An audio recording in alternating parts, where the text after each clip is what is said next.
स्वागत है आप सभी का। आज के वीडियो में हम सीखेंगे दो चर वाले रैखिक समीकरण का एक बहुत ही महत्वपूर्ण प्रश्न आज हम लोग बनाने वाले हैं। और ये इस टाइप के जो क्वेश्चंस है अक्सर एग्जाम में जो है ना कि पूछे जाते हैं और ये 5 नंबर में आते हैं। अगर ये सवाल अगर इस टाइप का क्वेश्चन आप एग्जाम में बना कर आते हैं तो आपका 5 नंबर एकदम फिक्स है यहाँ से। तो आइए देखते हैं कि सवाल है कि एक वर्ग के छात्रों को पंक्तियों में खड़ा किया जाता है। यदि प्रत्येक पंक्ति में 3 छात्र अतिरिक्त हो तो एक पंक्ति कम जाएगी। यदि प्रत्येक पंक्ति में 3 छात्र कम कर दिए जाए तो 2 पंक्तियां बढ़ जाएगी। तो वर्ग में छात्रों की संख्या क्या होगी। तो आइए देखते हैं सवाल बनेगा कैसे। तो सबसे पहले लिखेंगे हम सॉल्यूशन में माना कि पंक्तियों की संख्या बराबर x। पंक्तियों की संख्या क्या हो गया x, तथा एक पंक्ति में छात्रों की संख्या बराबर क्या मान लिए हम y मान लिए। इसलिए वर्ग में कुल छात्रों की संख्या बराबर छात्रों की संख्या, तो पंक्ति का संख्या गुने एक पंक्ति में छात्रों की संख्या, यानी कि x गुने क्या हो जाएगा y। अब हम लिखेंगे प्रश्न से, क्या लिखेंगे प्रश्न से, चूंकि एक पंक्ति में 3 छात्र अतिरिक्त हो तो एक पंक्ति क्या हो जाएगी कम हो जाएगी। यदि प्रत्येक पंक्ति में 3 छात्र क्या हो अतिरिक्त हो तो एक पंक्ति कम हो जाएगी। तो लिखेंगे कि चूंकि प्रत्येक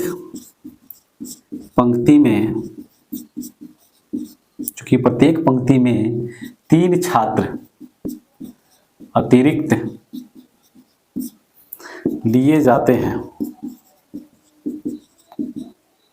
तो प्रत्येक पंक्ति में छात्रों की संख्या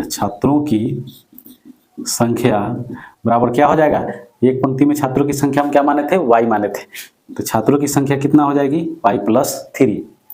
तो पंक्तियों की संख्या कितनी हो जाएगी, तो पंक्तियों की संख्या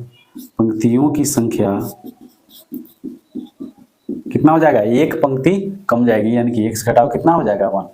तो इसलिए टोटल छात्रों की संख्या बराबर एक पंक्ति में छात्रों की संख्या गुने पंक्ति की संख्या, तो y + 3 और गुने x माइनस क्या हो जाएगा 1। अब हम इससे यहाँ से क्या करेंगे, एक समीकरण बनाएंगे। यहाँ से क्या करेंगे, एक इक्वेशन तैयार करेंगे। तो y से x में गुना करेंगे तो xy प्लस y से -1 में गुना करेंगे तो क्या हो जाएगा यहाँ -y, प्लस 3 से x में गुना करेंगे तो +3x और 3 से -1 में गुना करेंगे तो -3। अब इधर xy है, इधर भी xy है, xy क्या हो गया कैंसिल हो गया। अब हम यहाँ लिख सकते हैं क्या, 1 = -y + 3x और -3। अब इस y को और 3x को इधर ही रहने देते हैं, इस 3 को क्या करते हैं दूसरे साइड में बुला लेते हैं। तो 1 प्लस क्या हो जाएगा 3 बराबर 3x - y से लिख सकते हैं, यानी कि हम इसे लिख सकते हैं 3x - y बराबर कितना 4। और ये हो गया इक्वेशन नंबर फर्स्ट। अब दूसरा इसमें क्या कह रहा है कि यदि प्रत्येक पंक्ति में 3 छात्र कम हो जाए, यानी कि कम हो, तो 2 पंक्तियां क्या हो जाएगी बढ़ जाएगी। तो लिखेंगे पुनः चूंकि प्रत्येक पंक्ति में 3 छात्र हटा दिए जाते हैं तो प्रत्येक पंक्ति में छात्रों की संख्या बराबर y घटाओ क्या हो जाएगा 3।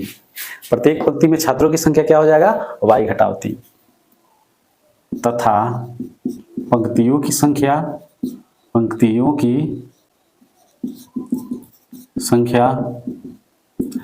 तो x + 2, यानी कि 2 पंक्तियां क्या हो जाती है बढ़ जाती हैं।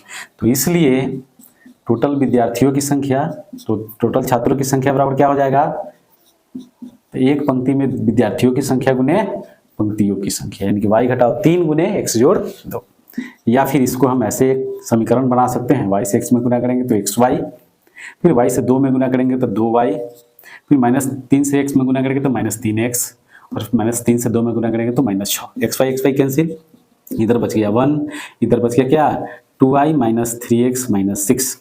अब इस 3x को इधर बुला लेते हैं, y को भी इधर बुला लेते हैं, a1 को उधर भेज देते हैं। तो ये हो जाएगा 3x इधर माइनस में आके प्लस हो गया, फिर 2y को इधर बुलाए तो -2y बराबर ये -6 और ये -1, यानी कि हो गया, ये समीकरण बन गया 3x - 2y बराबर -7। ये इक्वेशन नंबर क्या हो गया, 2 हो गया। अब हमें क्या करना है, समीकरण 1 और 2 से लुप्तीकरण विधि का प्रयोग करके x और y का क्या करना है, हमें मान निकालना है।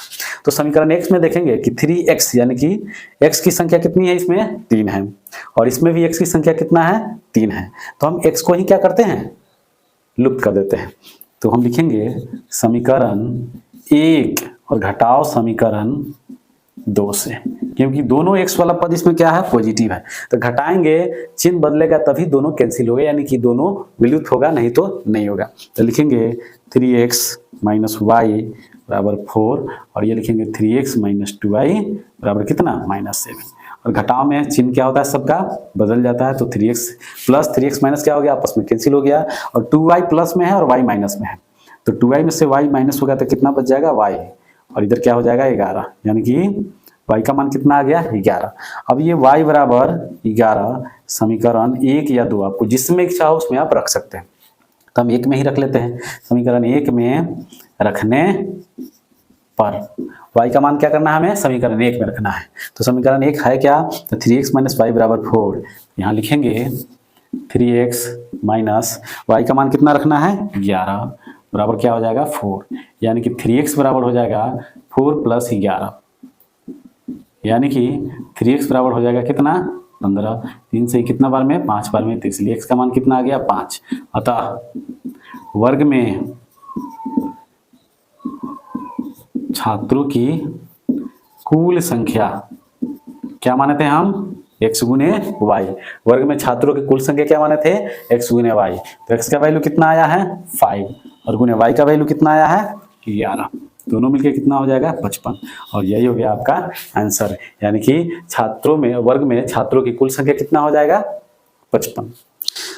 तो आज के लिए इतना ही, मिलते हैं नेक्स्ट वीडियो में, तब तक के लिए thank you, wish you all the best.